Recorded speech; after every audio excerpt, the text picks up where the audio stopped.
Good morning, everybody. Welcome back to another video on All Scale Rides. On this channel we talk about all things cars, small and big. Today we're working on the 240Z gas tank. Guess we'll call this part 2. Let's get into it. Alright, so I got everything set up that we need. The gas tank, I'll flip that over in a second. You see the bottom, the sump is finished up from last time. Got a POR15 fuel tank repair kit. Got that off Amazon. I'll put the link in the description below if you're interested. It's about 70 or 80 bucks, something like that. Got some Rust-Oleum gel, rust dissolver to help with the outside, and then once we're done, some self-etching primer and Duplicolor. It's a GM color, black metallic. It's kind of what we've used to paint all the brackets and stuff underneath the car, so I'm just going to stick with that. Should look good up against the undercoating. So, I have a choice. I can either do the inside first or the outside. I think with everything I need to do to the outside, as far as maybe a little bit of body work around the seam, I think I'm going to go ahead and do that first. If you saw part 1 of this, I'll put the card up top. We water tested to make sure that these welds were all good. So they held water for an hour, no problems. There goes my guard dog. Surprisingly, I decided to go ahead and read the instructions. I just got to remove all the loose rust and dirt off the tank, and we can do that with either wire brushes, or if we need a little more muscle, we got this guy. If we need even more, I got the compressor and die grinders and stuff in the garage. But let's just see, get some of this real loose stuff off and some of the dust and things of that nature, and then we can get to cleaning. It's time to break out the big guns. Watch how much faster this cuts through.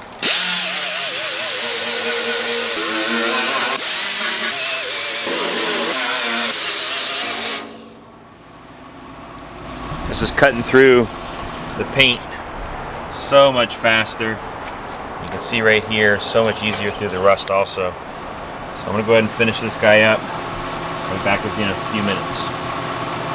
Maybe more than a few, but I'll be back. Alright, I've been grinding on this thing for probably 20 minutes now. Mostly on this side over here. It's starting to look really good in through there. Just a couple little spots. I was just really going to work on the rust. Then I decided if I'm going to do it, might as well do it right.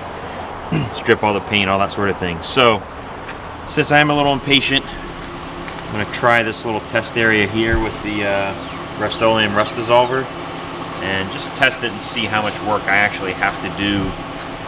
Do I need to sand it down here completely smooth, or will it work on that area there? So, it might take a little longer, but it also might be a little easier. So, kind of a gel. I'm just kind of spraying in this little area right here. Wow, it's working fast. It says to not let it dry on the plain metal surface. So I'm going to get a cheap chip brush and spread that out a little bit. So I just got a little 2-inch cheap brush so I can spread this stuff around. Man, it's working pretty good on this area. Kind of stinks too, by the way. Very sulfur-ish. I'm going to work this for a minute, see what it does, and then rinse it off, and we'll see what happens. Alright, got the whole thing sprayed and spread, at least the top part. It says wait about 30 minutes, and then rinse with water. So, since it's kind of sunny out right now, I'm not going to let it sit on its own. I'm going to sit out here with it and make sure it doesn't dry. That's one thing I've heard, is don't let the stuff dry on there. As long as it's wet, you're good to go. So, I'm going to watch it. It's pretty neat what it does to raw metal. Turns it white, starts activating immediately, so pretty cool. But so far so good. It's been on for about 5 minutes total. So we'll come back in a few minutes and see where we're at. Rinse it off.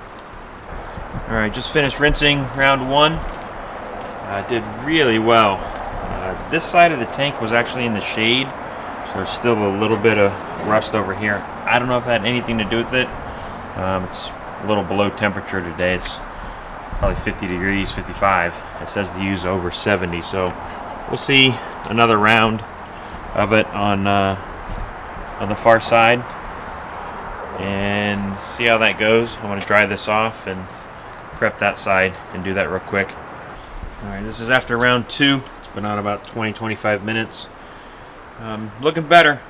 I think what I'm going to do is rinse this off, towel dry I guess this is the top. Towel dry the top, flip it over, and start sanding on the bottom.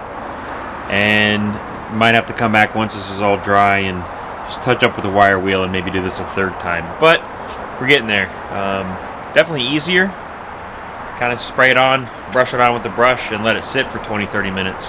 Definitely easier. And the issue is it's 48 degrees outside and it says to use over 70, so that's why I'm doing basically this side because of the sun.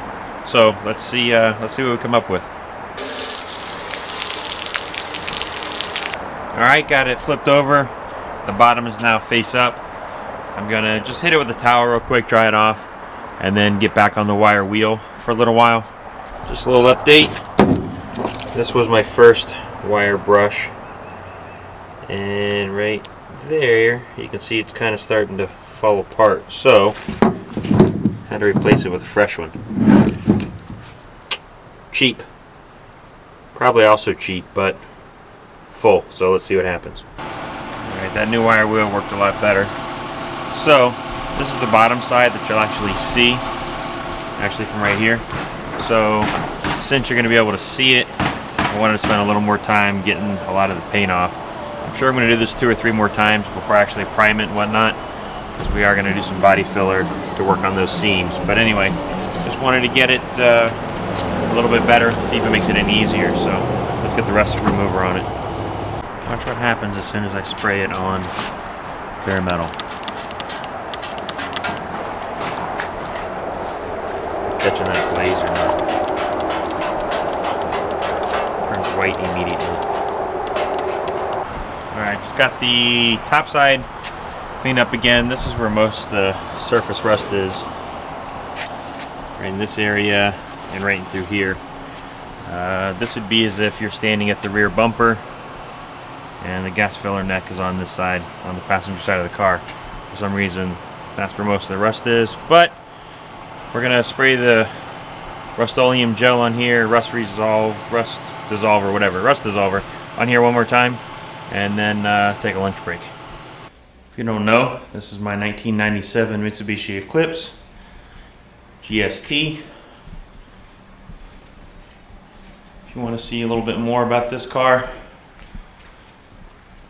learn all about it, let me know. Put it in the comments down below.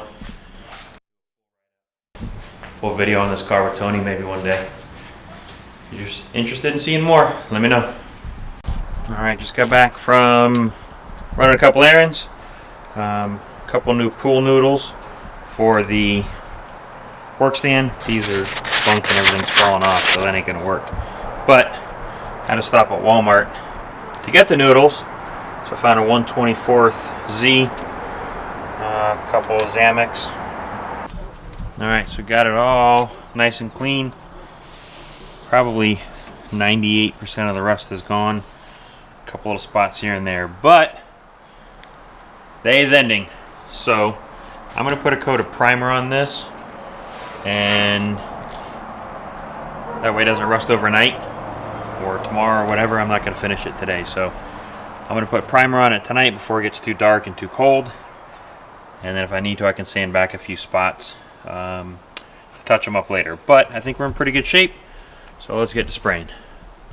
So that's the first layer of self-etching primer. The big thing was for me to have it in primer tonight so it could sit for a day or so before I got a chance to touch up all of the welds and such, do a little body filler on it. So let this dry for a few minutes. That's a light dusting coat and then a medium coat, and then I can get to the top.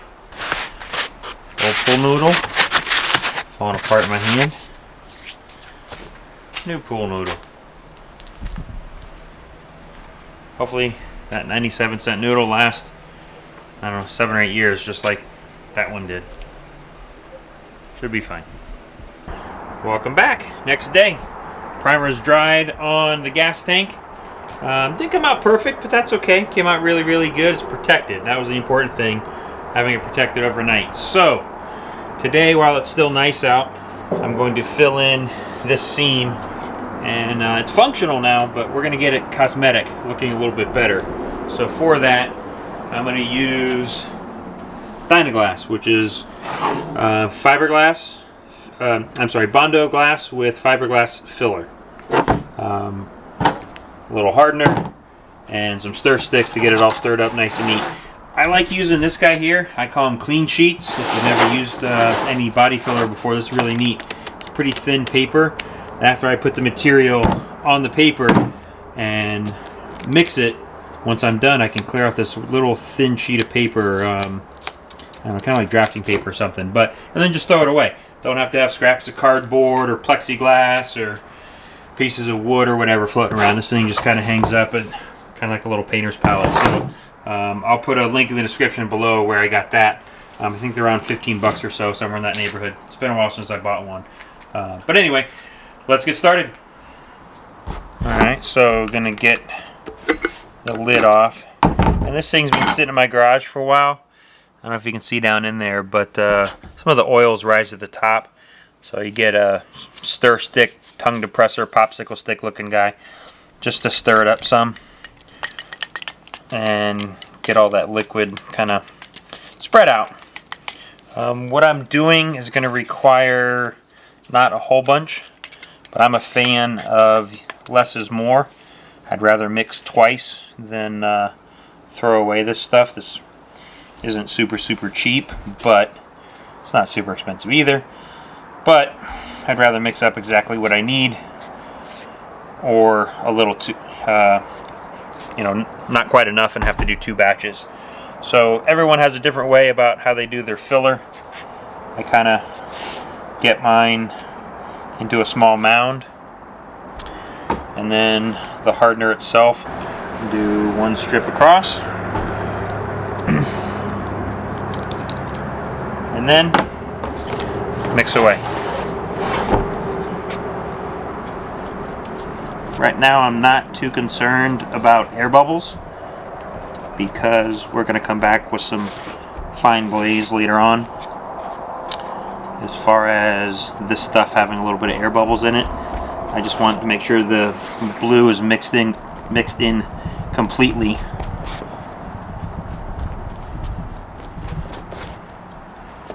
Alright, let's get to work. Alright, got all that spread. Actually had a pretty good amount, I'll show you in a second, but before this fully hardens, I like wiping it with a paper towel or shop towel to get as much of the product off as possible. And then I will store this in a bucket of acetone, which will help keep it, I'll be able to reuse this puppy. Once these edges get nicks or whatever in them, I typically throw them away. Some people, you can sand it or whatever to save them, but I order these by the box, and then this one's obviously cut in half, cut it down to whatever I need. But this is a consumable, but I try and keep it clean as long as possible. Alright, so this is what it looks like sitting on there. I don't know if you remember from earlier, there was a little bit of a ding in that guy, so I tried touching it up a little bit. So right now this stuff is kind of pliable. You can see as I put my finger in it, it's going to lift up. So it's kind of cool out. It's about 60 degrees right now, so I'm just going to let this dry for a little while. Drying time depends on temperature and how much hardener you put in. So a little more hardener, it's going to dry faster. If it's hotter, it's going to dry faster. I got my guard dog out there. I guess I could, in theory. Hi, Flynn! Could move this puppy out to the sun. That'll help out. But until then, I'm just going to let this sit for a few more minutes while I get the mixing board and everything cleaned up. We'll go to the next step. Okay, this guy was taking a little while to dry, so I went ahead and moved it out in the driveway into the sun. So it's now what we call, or I call, the green stage. If I press into it with my finger and lift it up, it's a little sticky, and my fingerprint kind of is left there, but I can't really do much else with it. So this is the point where if I was doing a big build-up for some reason, this is where I'd start hitting it with some pretty serious sandpaper 36 grit or 24 grit to get rid of some of these big type things. Since this is mostly flat, it's not quite as critical, but now's the stage if you're doing some shaping. Even if it were just regular Bondo, this is the point where I do that. Alright, got a piece of 80 grit sandpaper here.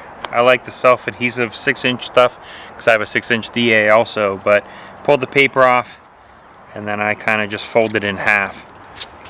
And then try and start get rid of all the high spots. Right now it doesn't need to be perfect, I just want it pretty dang close if possible.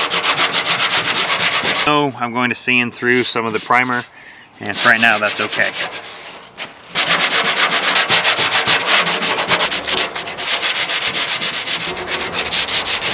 Alright, now we're going to move on to air tools.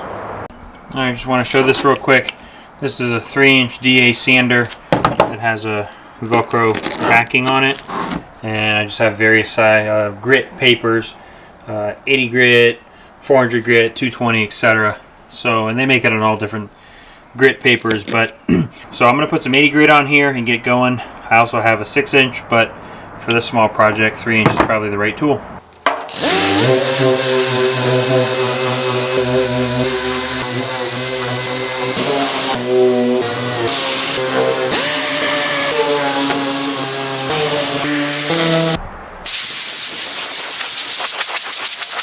So you can see now what this kind of looks like.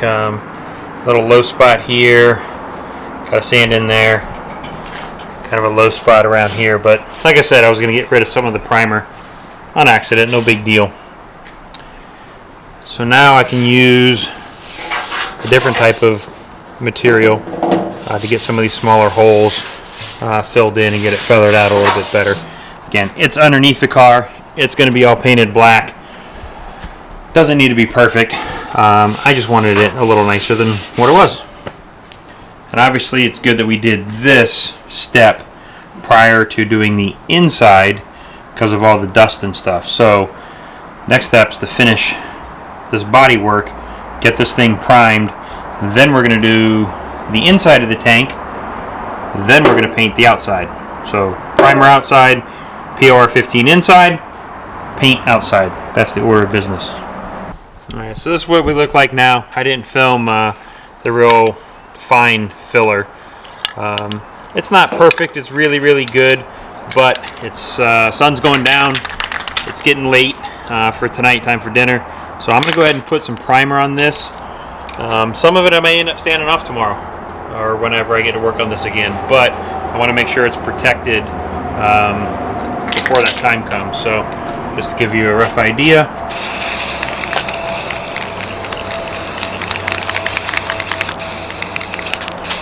like I said, if you look closely you can kind of see where some of that was, but that's okay. I'm not, like I said, doesn't need to be perfect.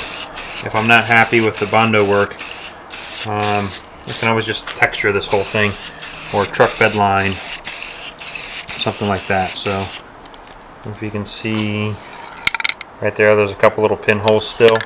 Like I said, this is just to protect it overnight or for the next couple of days until get a chance to work on it a little bit more. See, there's another little dent there. Maybe we'll fix that. Although that's the back side of the gas tank. Nobody will ever see that.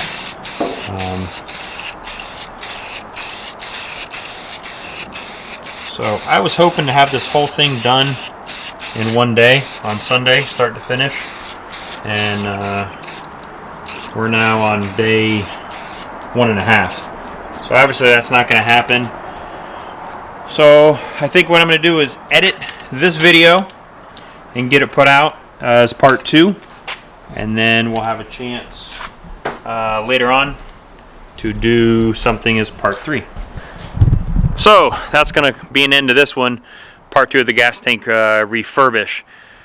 Stay tuned for part 3. Hopefully I'll get to work on it in the next couple nights and have that out in a week or so. But please like and subscribe this video.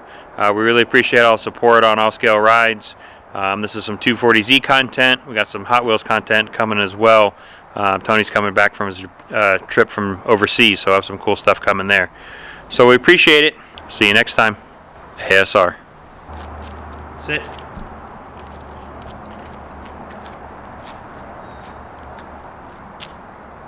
Good boy.